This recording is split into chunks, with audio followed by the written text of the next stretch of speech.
Let's get into this conversation now. KwaZulu-Natal Police Commissioner Nhlanhla Mkhwanazi says cash-in-transit heists remain a major headache. He made the remarks during a briefing on policing issues today. Let's speak to the Commissioner now, who joins us from KwaZulu-Natal this evening. Commissioner, good evening to you, and thank you very much for your time. So cash-in-transit heists is part of what is giving you sleepless nights. You are fresh from the police summit, which was held here in Gauteng. Any fresh ideas about how to tackle this particular crime trend? Well, good evening, Xoli, and your viewers at home. We engaged during the crime summit with the body that is responsible for the movement of cash in the country, and we've agreed that we're going to have a meeting with them on Wednesday. So they're coming down to the province on Wednesday so that we can engage further. Although there were some engagements that we had in the area there in Gauteng when we met, but we're going to discuss further on Wednesday when we meet. Yeah, there does seem though to be a plan from the police, particularly using technology in order to fight crime. Do you think that that kind of strategy can be deployed to deal decisively with cash-in-transit heists? Xoli, yeah, well, I can agree with that to some degree, but by and large, what we are advocating for as the South African Police Service is the reviews in terms of the laws that governs the movement of cash in the country. And on one side, because we know that there's so many outlets out there where this cash has been picked up and be transported to different places. And so that opens up an opportunity for criminals to take an opportunity of attacking this transportation of cash. A typical example, you move in places that at times you have a challenge with regard to signal, and we've got a bigger rural part of the province where these vehicles are moving, and there are no specific times restriction on when should they drive. At times they drive in the dark and places that it's not easy for one to see. At times they drive in places where there's not easy signal, or they drive in places that are heavily congested with traffic and the lights. So there are many opportunities that the criminal are exploring in doing that. You may have technology, yes. Technology is going to help us to track the movement of the cars. There's already some technology that are assisting in that. We can employ different technologies also to be able to respond when the incident happens. But the vastness of the province poses a risk on that as well. So, but if there are laws that will change, the typical example, that money being transported, and we know for the criminals to open that safe, they have to use explosives. But when they use explosives, nothing happens to the cash. So they get it as is. But if there were to be a rule on the legislation that will put some requirements in terms of that cash that is being transported, that should an explosive device of such a nature used, then that money be destroyed to some degree. Then we could be explaining something else, because then the risk would be minimized. That is on one side. But on the other side, we're encouraging business to try and by all means, to implement the cashless services in their businesses, so that we can minimize availability of hard cash, and we can use electronic money to do payments and do transitions. By so doing, then you minimize the risk. So technology, yes, but there could be some reforms that must be implemented. Yeah. Commissioner, the reason I'm paying attention to this particular crime trend is in part to what you have said, and I listened to a large part of your briefing today, that perhaps moving toward a cashless society might reduce some of these crimes. Let's talk about these particular crimes being highly specialized, or should we say organized. The people that commit these crimes, they plan thoroughly. You had in the province what was called the Political Killings Task Team. Did this task team deal with these sort of crime trends? And what would your assessment be at the time of their existence to when they were eventually disbanded? Yeah, well, so in dealing with this type of crime of cash in transit heist, we have in our disposal a DPCI, which is the investigative wing of the South African Police Service that deals with serious type of crimes of this nature, organized crime of this nature. So that is a facility that is there, and we have established a team of DPCI that is mixed with members from intelligence, as well as other tactical members from TRT, amongst others, National Intervention Unit. They move as a team as they gather information and they respond to incidents before they happen, and they also respond to incidents as they're investigating after the incident has happened. So those are the teams that you're having in the province to deal with it. It's not a political killings task team. Yeah. The political killings task team, as the word says it, it's a team that was established to focus on cases that are related to the attacks on those leaders of our society who are voted by the citizens to lead the country. And that was a priority of that team.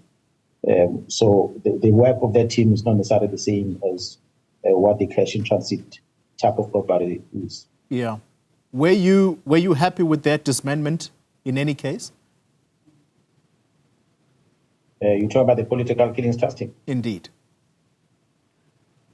No, well, to date, being the 14th of April, 2025, the South African Police Service in KwaZulu-Natal has never received any directive in terms of disbandment of the team. So the team is still working, and they continue on daily basis effecting arrest and taking matters to court.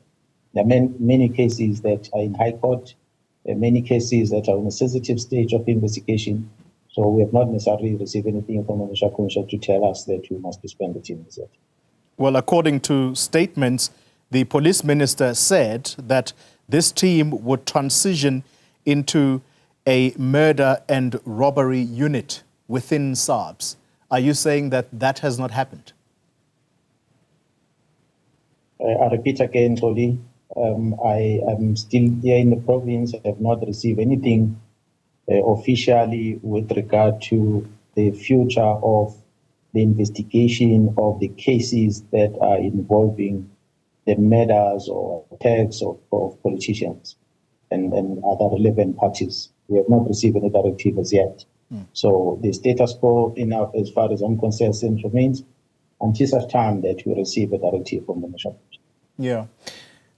Commissioner, you'll forgive me for this, but it does sound as though there is some disagreement at the top or at the higher echelons of the police service, and it comes on the back of what the president has cautioned against during that summit last week, that divisions high up in the police has the potential to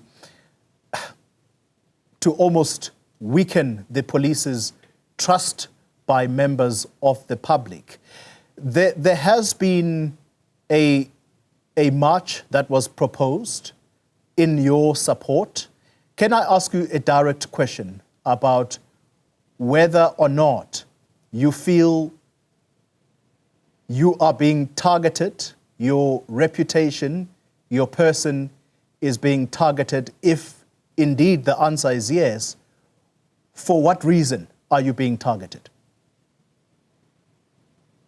Xoli, maybe let me clarify something first that I want you and the rest of the citizens to understand. The Ministry of Police is responsible for the policy directives and everything that we do in the police. The National Commissioner is our employer and is our boss in the South African Police Service. So he's the one that gives us direct instruction of what we should and should not do. So if there's a policy direction that will have came from the executive, the minister, towards the National Commission, then the National Commission will have to cascade that down to us.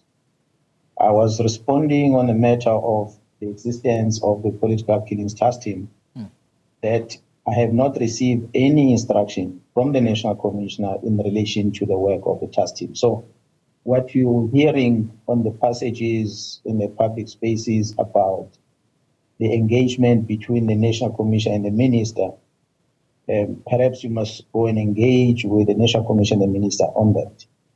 But on what I'm talking about, you can only see if there's a disconnect or disagreement between myself and the National Commissioner if we are saying things that are contradicting each other. But at this present moment, you are asking me this question, I'm giving you this response.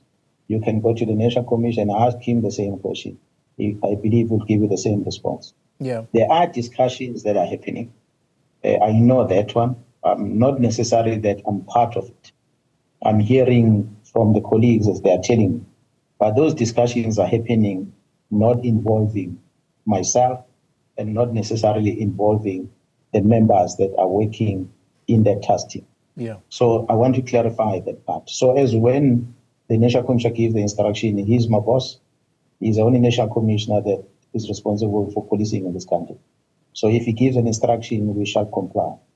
Until such time, we must execute the instruction that was given before by the very same National Commission. So that is on one side. Coming back into the issues that has been dominating the media regarding my matters that involves the correctional service and many others, it's something that you all know. They spoke about issues related to me, and I received correspondences from IPIT. I responded to those correspondences.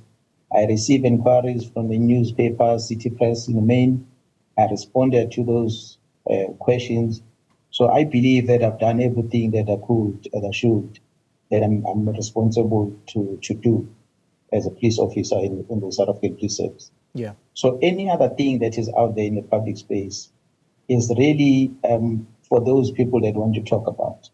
So for me and the members that are working in the South African Police Service in KwaZulu-Natal, we're not going to be distracted by what is out there in the social media.